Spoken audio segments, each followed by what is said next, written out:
आज हम लोग रसायन विज्ञान की कक्षा 11 और पॉलिटेक्निक की कक्षाओं की क्वांटम संख्याओं का ज्ञान पढ़ेंगे। क्वांटम संख्या, क्वांटम संख्या हिंदी में कहते हैं। डेफिनेशन इसकी होती है कि जिन संख्याओं से किसी परमाणु में उपस्थित विभिन्न कक्षकों की आकृति, आकार, ऊर्जा और विन्यास का पता चलता है, उन संख्याओं को क्वांटम संख्या कहते हैं। अर्थात जिस संख्या से परमाणु कक्षक में उपस्थित उनकी आकृति, आकार, ऊर्जा और विन्यास का पता चलता है, उसे क्या कहते हैं? क्वांटम संख्या कहते हैं। क्वांटम संख्या 4 प्रकार की होती है। मुख्य क्वांटम संख्या,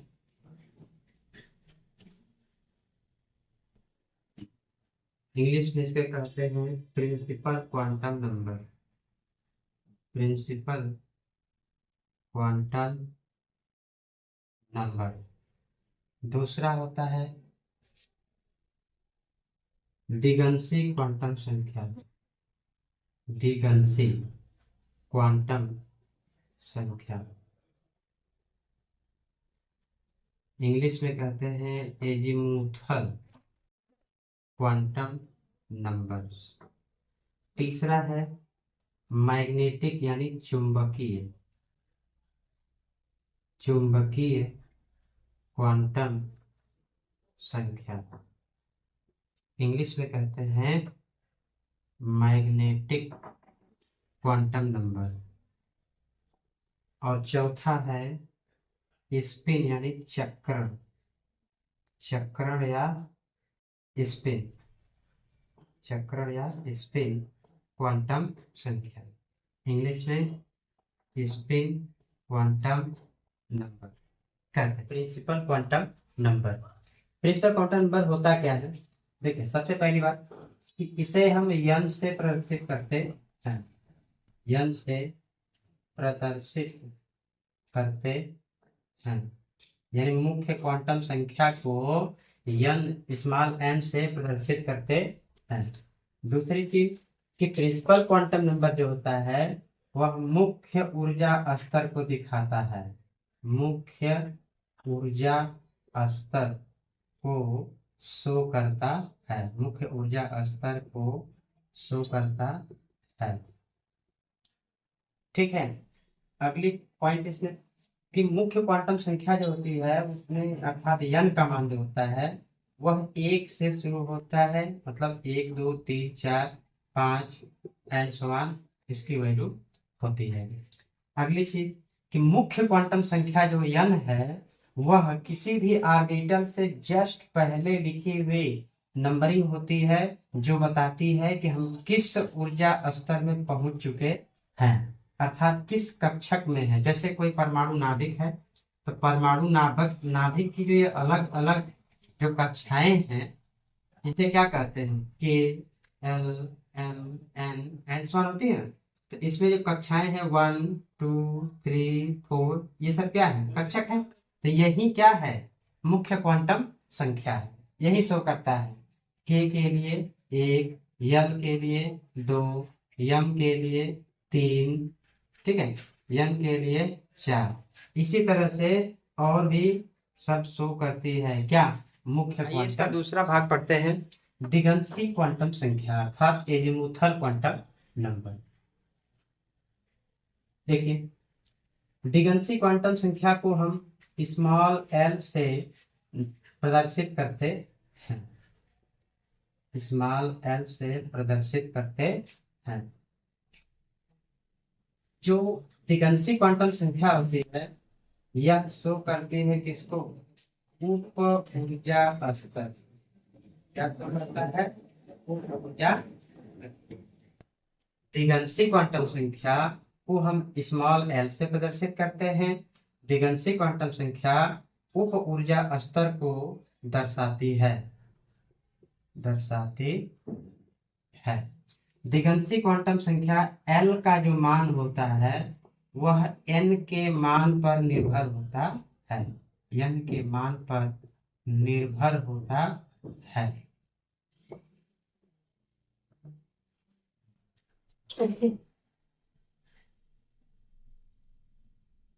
अगली चीज है कि जो L का मान होता है वह 0 से शुरू होता है, 1 2 3 एंड सो ऑन होता है, 0 से लेकर इतना तक होता है। जो L का मान होता है यह ऑर्बिटलों पर निर्भर होता है। ऑर्बिटल के लिए L का मान कैसे शो करता है कि यदि ऑर्बिटल है S D L, तो L के जो मान होते हैं वो होंगे S के लिए 0, P के लिए 1, D के लिए 2 और F के लिए 3।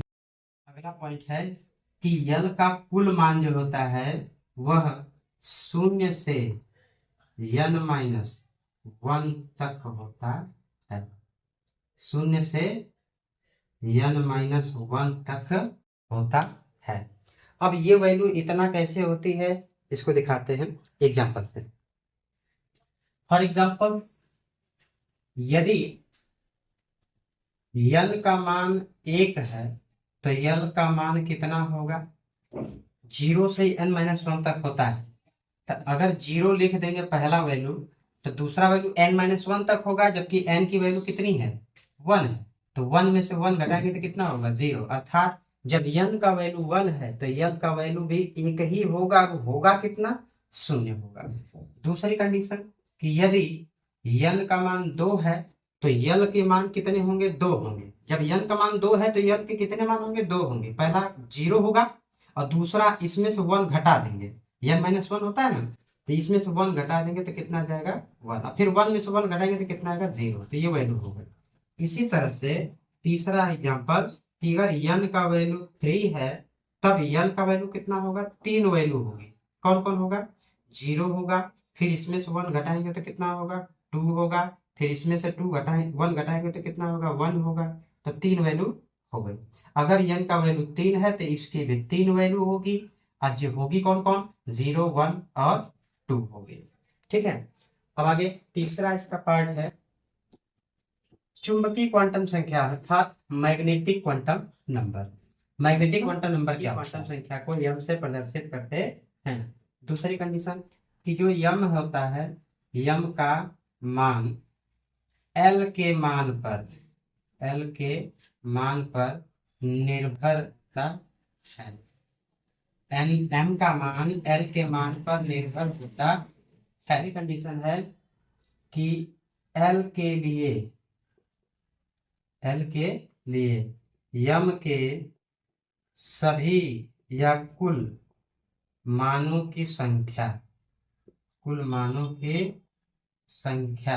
बराबर कितनी होती है 2l+1, और किसी भी l के लिए l की वैल्यू कुछ भी हो, l के लिए जो m का मान होता है वो कहां से कहां तक होता है, -l से +l तक होता है, शून्य सहित। अर्थात -l से +l तक होता है, शून्य सहित होता है।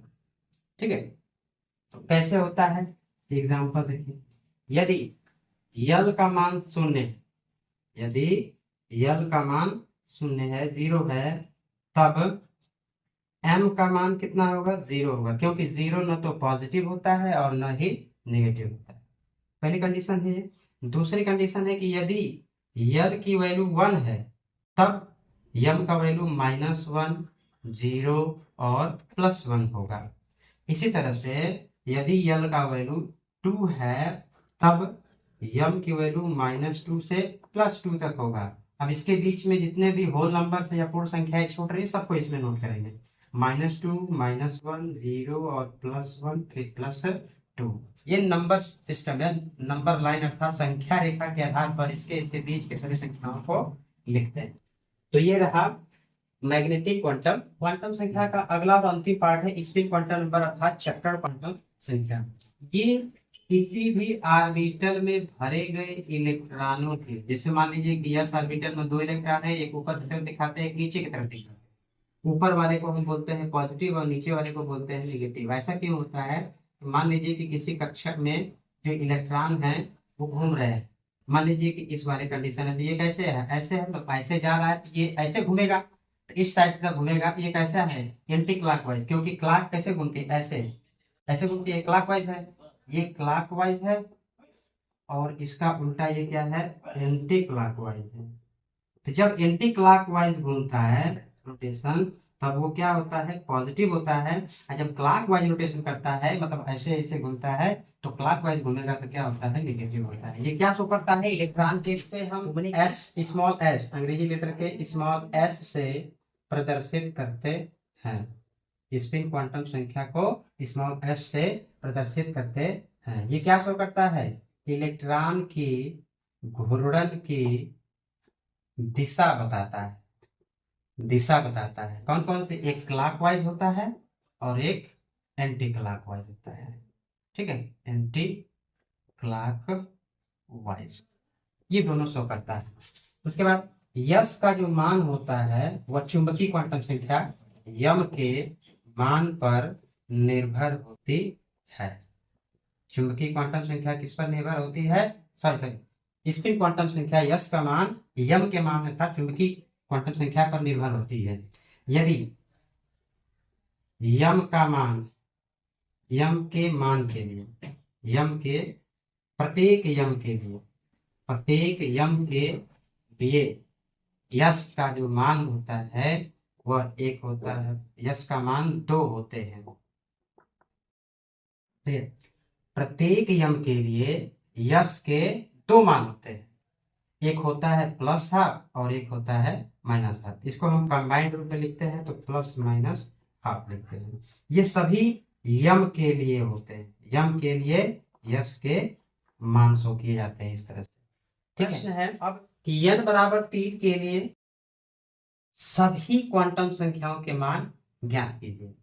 तो देखिए सॉल्यूशन में n बराबर 3 यानी मुख्य क्वांटम संख्या पहले से ही दिया है, तो n के लिए यल का मान कैसे होगा, n के लिए यल के जितने मान होते हैं उससे मान होते हैं, अर्थात अगर n का मान 3 है तो इसके लिए 3 मान होंगे, कौन सा होगा, 0, 1 और 2 होगा।